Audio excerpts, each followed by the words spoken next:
Okay, it's time for episode 900 of me being a weirdo Celtics fan. As the title says, I am excited and I am also nervous about this season because, part of it is just the expectations, right? When you're knocking on the door every single year of a championship, finals berth, whatever, at this point, if it doesn't happen for them, then it's going to be feels bad, man, right? At least for me. Other NBA fans very much enjoy when the Celtics do not do well. And you know what? You're allowed to have that. I'm not going to take that from you. Not that I can do that, but whatever. But yeah, before I get into all the optimisms and concerns and whatever else, yes, this team is a title contender. Let's start with Tatum and Jalen. And, we're going through everybody. Porzingis, I've talked a lot about him. We'll talk about health things of this team, which is going to be a big deal. I'll say very nice things about Derek White. We'll have a Joe Mazzulla thing. But let's just start with Tatum and Jalen. First off with Jalen, I've talked about the contract thing. Yes, it was an overpay. I also don't think there was any other real possibility. And I know this might be a hot take based on some of the Jaylen Brown discourse that I've seen over this summer. Jaylen Brown is really good. And while he does take shots from everywhere on the court, I do think the biggest value he has for this team is when he's able to get in a straight line going towards the basket. Because the guy's been shooting 70% at the rim for a while now. That sometimes they're kind of desperate for, given that we all know that Joe Mazzulla's game plan is we're taking threes, and I've done the three-point discourse a million times between, if they're tough threes with not much happening, then I don't like it. But if it's more so off of movement, drive and kick, guy open, I love it. And even then, my favorite version of this team has always been with Time Lord in the game, because he gives them the lob threat, right? And so I guess, speaking of that movement stuff, I think that's the biggest thing for Jalen for me. Obviously, he's got to get better with the handle. He's made many strides throughout his career, but okay, he's still got to get better, especially against tough defenses, especially against the Miami Heat, I know. But the biggest thing for me, you can go back to the beginning of last season when the Celtics offense was really, really at its best. There was just as much off-ball action as you could ask for. It would be Jalen coming from the corner, or it would be somebody setting a random off-ball screen for Jalen, then he can cut off of that or whatever. Similar thing with Tatum. Tatum has tapped in a little more into screening on the ball than Jalen has. And, for a long time that was with Tatum and Marcus Smart. Now it's going to be more so Derek White and Brogdon, right? Could Jalen tap into that stuff? Potentially. But that's the biggest thing for me. Just how much movement can you get outside of just your typical, someone screen on the ball for Jalen? How much is it going to be Jalen in an ISO? And, he can do those things, no doubt about it. And, of course, you talk about Porzingis. KP screening for Tatum and Jalen and Brogdon and Derek White and just, him popping, him hopefully keeping up with the aggressiveness going to the rim. Last season for the Wizards, he had about 3.5 drives per game, which is higher than what he had the past few seasons before that. And I think the eye test would just say, yeah, that was him attacking off the catch a little more often. If he's got a switch in the post, he can hopefully take advantage of that because his post-up stuff was huge this previous season for the Wizards. I've talked about a lot of this with Porzingis already. Okay, that's definitely going to bring an extra element to their offense. And so, okay, there's definitely room for Jalen to not just be in the simplest type of offense, which can sometimes lead to him tapping into his worst tendencies, which is typically just him having tunnel vision, not seeing the open guy, that sort of thing.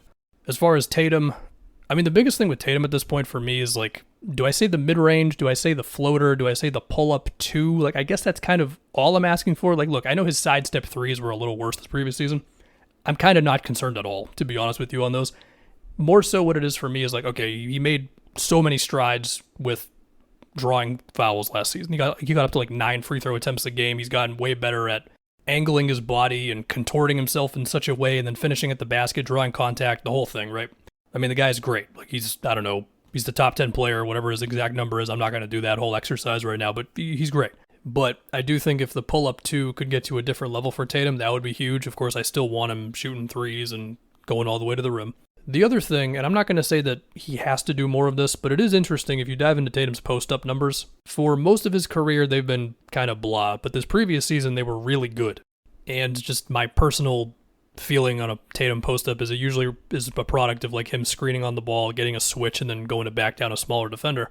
It's a small sample size, so maybe I shouldn't care, but maybe I should care. Maybe there is something to the idea of Tatum getting a smaller guy on him in the post. There's probably also still a little more improvement that needs to come from him just making reads off of screens, or even just more consistency, because he'll have times where he's fantastic. He'll make the skip pass off of the screen, everything's great, and other times he's a little slow to make it or whatever, so okay, consistency as a passer, but Tatum's he's made a lot of strides with that.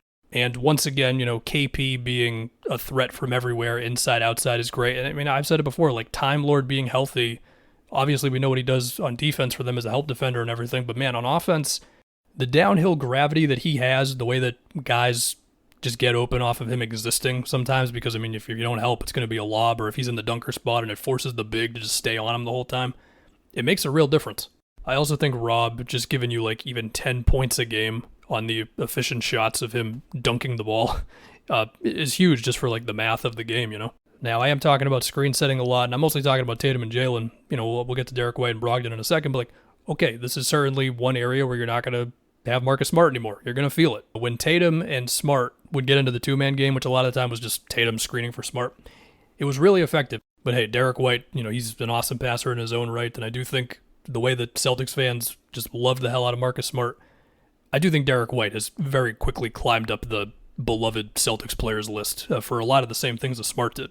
And of course, I love Al, but I do think this team has asked probably a little too much of Al Horford, given how old he is. You know, it seems like they just have this constant of, well, you know, we know Al is going to be solid in the middle, which he pretty much always is, whether he's the lone big, whether he's been playing with Time Lord. And I mean, between KP, Horford, and Time Lord, any combination of those three on the court together, with two of them on the court, you know what I mean?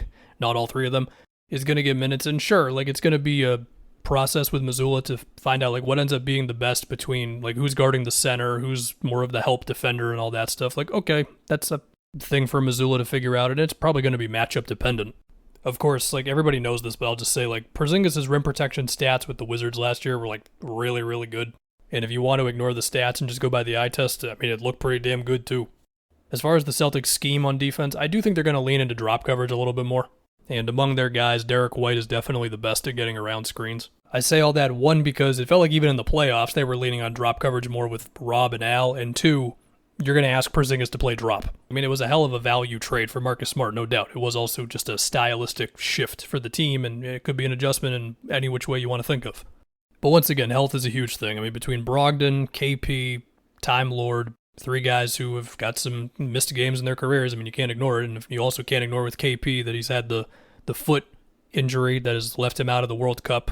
And I mean, the language around it doesn't seem super alarming, but still, you can't ignore it, right? And then you got Horford's age, where, I mean, you know, he did have that 1 year where he played 28 games with the Thunder. Besides that, like everything around it, Horford has been healthy, so it's commendable that he's still going as well as he is. But I mean, he's going to be 37. I mean, at this point, Horford on offense, it's shoot threes, and if you got something open at the rim, cool, and get into some screen setting, but not as much as you used to. And then defensively, just be fundamentally sound as ever, and occasionally put your body on the line to guard Joel Embiid and Giannis.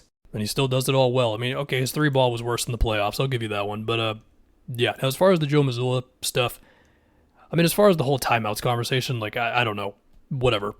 The biggest thing is just, like, the offense not dying late in games, which, I mean, some of that has to reflect on the players, but also some of it has to reflect on the coach, no doubt about it. When we can say, hey, well, if a defense is getting physical with the ball handlers, if they're switching, if they're playing a zone, it forces the Celtics to be like, wait a minute, what's going on? And then suddenly it's ISO ball with 10 seconds left in the shot clock, and then congrats, Jimmy Butler's going to the finals. So, okay, that has to reflect on everybody, although for what it's worth, that also happened under Udoka sometimes.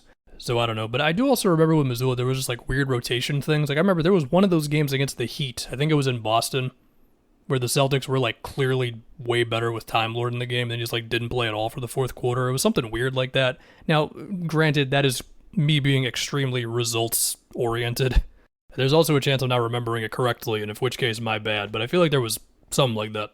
So yeah, now as for additions to the roster, I do think with the loss of Grant Williams, that they probably need another Grant Williams. I mean, as for the other wings on the roster right now, they got Jordan Walsh, who was their draft pick, who's really athletic. He's a very good defender. The question with him is the offense. Even then, he did show some signs on offense in Summer League. You got O'Shea Brissett, and you got Sam Hauser.